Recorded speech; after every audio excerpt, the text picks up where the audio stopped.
This is Carl at National RV Detroit. I'm going to walk you through this 2019 Mesa Ridge fifth wheel model 375 RDS. This is not a floor plan or sales video, it's just a how-to. I'm just going to show you some of the features and how they work. Okay, so here we go. You've got a large basement, obviously. You got a 6-point leveling system. The thing to remember about this leveling system is these strong arms take a lot of the wiggle out of the trailer, but you have to have these loose when you're raising or lowering the jacks. Once you get it leveled, you can tighten that T-handle up, and it'll keep the inner tube from sliding in the outer tube and give it more stability. But before you return it to hitch height, make sure that you loosen those up. Okay. So this is a quick connect for the LP system. If you want to put a grill out here or griddle, whatever, you can plug right into it there. Outside speakers, of course. Let me see if we can get it with one hand here. Nearly impossible. There we go. So you got a pass-through basement here, and you can't see it from here maybe, but there's a kill switch on the other side. I'll show you that in a second. There's also the control panel for the leveling system, and there's a power inverter hanging from the top there. So we'll go over that. Again, remember what I said about the strong arms and the T-handle, tightening them up. So we've got three 20-pound LP tanks in here. So you got 60. Got your battery compartment there.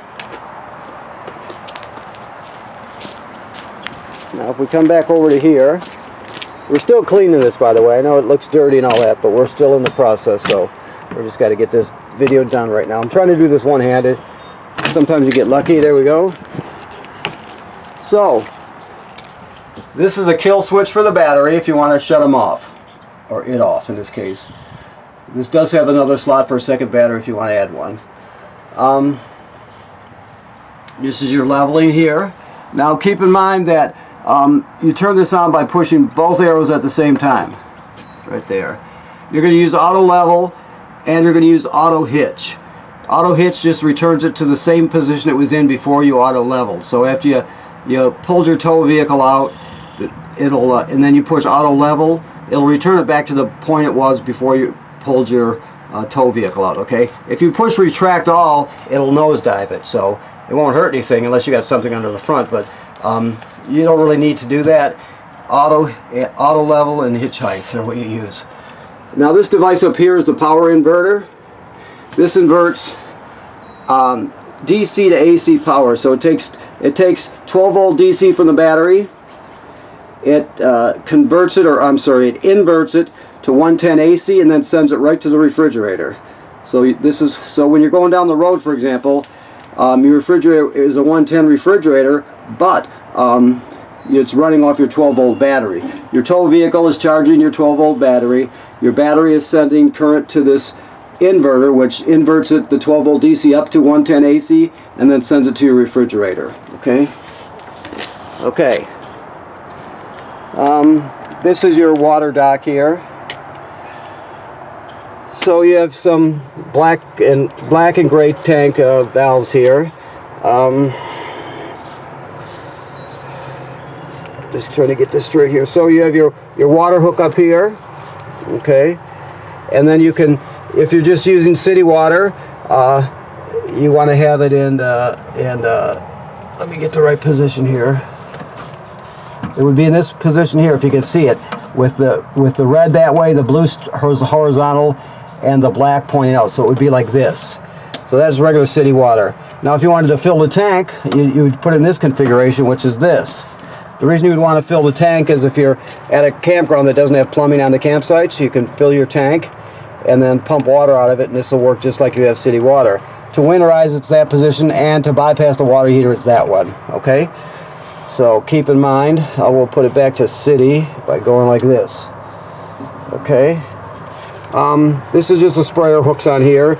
This other port here is a black tank flush. So after you dump your black tank, you leave this valve open, you hook the hose to the dump station on there and you turn it on and it'll spray out the inside of your tank. It'll clean out the tank and clean the sensors off, so you get a really good accurate reading, okay? These are just cable and satellite through, that sort of thing, okay? All right. Your water heater works like any other water heater. It's empty right now and it's bypassed. You can see the plug's missing right there, and here it is right here. So right now this is empty and bypassed. So keep in mind that you never want to turn it on without water in it. So before when you de-winterize this, when you push the antifreeze out and you put the valves back in the correct position for the water heater, then fill it up, then you turn it on. Never run it dry. Okay? 50 amp system, so you got a 50 amp cord with reducers that we give you. Okay, more basement space here. Now the ladder is attached, which is a great thing because the manufacturer states that you should inspect the roof every 90 days. So keep in mind that you should send somebody up there and just check it out, make sure everything's good, make sure the sealant's good and tight, no cracks or separation, make sure there's no damage by low branches or road debris, that sort of thing. Okay. We have a power awning, obviously. Okay, so let's go inside. Okay, so well, we got a little bit of a mess here to be cleaned up, but this is just cleaning supplies. This is your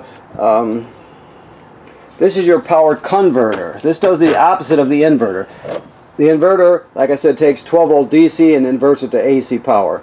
This does the opposite. It takes 110 AC. Right here, you can see you got regular circuit breakers like you'd see at home, and they're all labeled. Then it converts it to 12 volt DC on this side, and they're all labeled. You got 12 volt fuses and some breakers.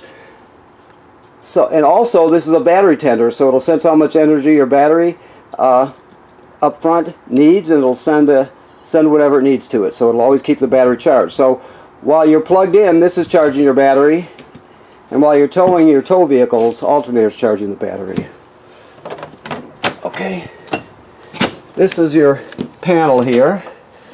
So, these are just lights here. Now the water heater, to light it on gas, is this way. To light it on electric, that way. To turn on the electric, that way. Keep in mind that, like I stated, you always want to make sure there's water in the tank. Your water pump is right here. You use that to pump water out of the fresh water tank if you don't have city water hookup. You also use it to winterize the trailer. So you have your basic levels here.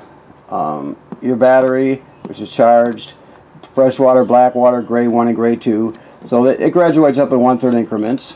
They're all pretty much the same that way.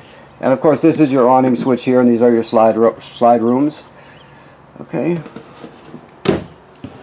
Thermostat is very typical of thermostats. You just push the mode button to light it up, and then you scroll through the 3 options, heat, fan, and AC.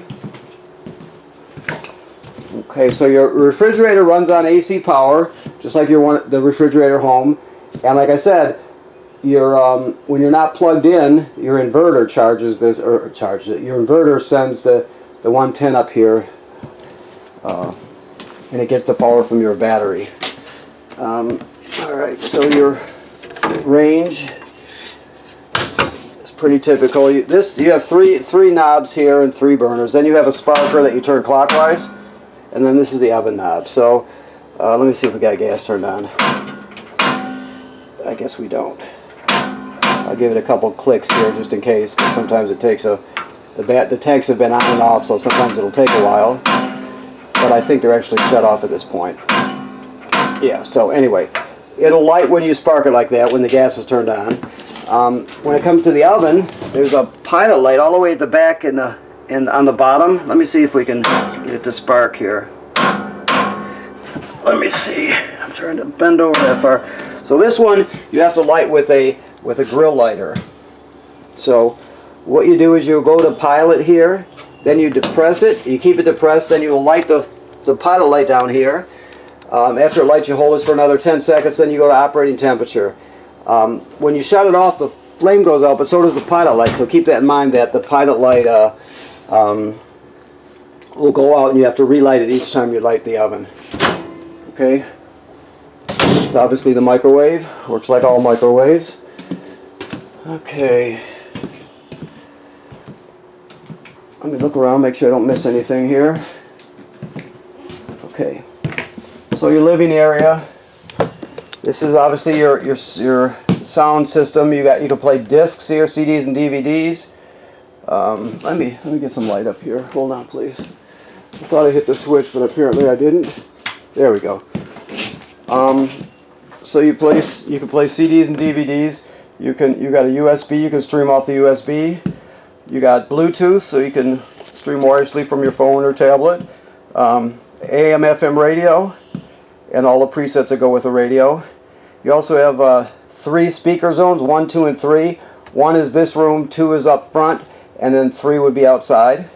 Actually, no, this one just has 2 zones, I'm sorry. 1 is inside, 2 is outside.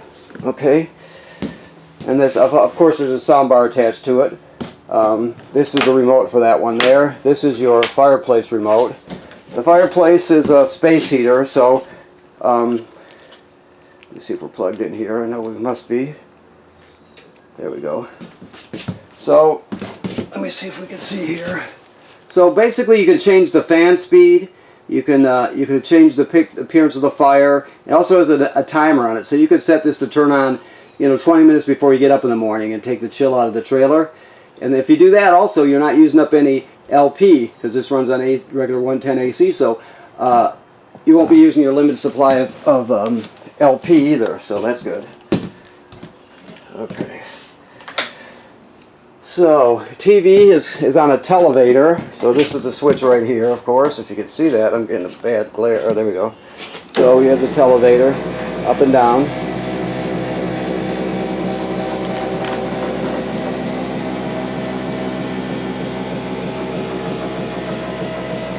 Just hold the button down till you get to where it's flush, like so. Okay. Now these are hide-a-beds here. So the cushions pull off. You grab them at the center. You can fold them out. They're 3-paneled foam hide-a-beds. This one too. So that's 2 more decent places to sleep. You have theater seats here, and they have a lot of functions. You have a massage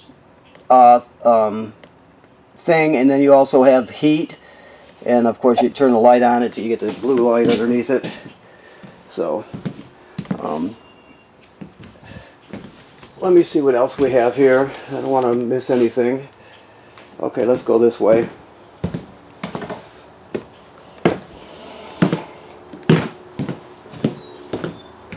This is the carbon monoxide LP gas detector, just so you know.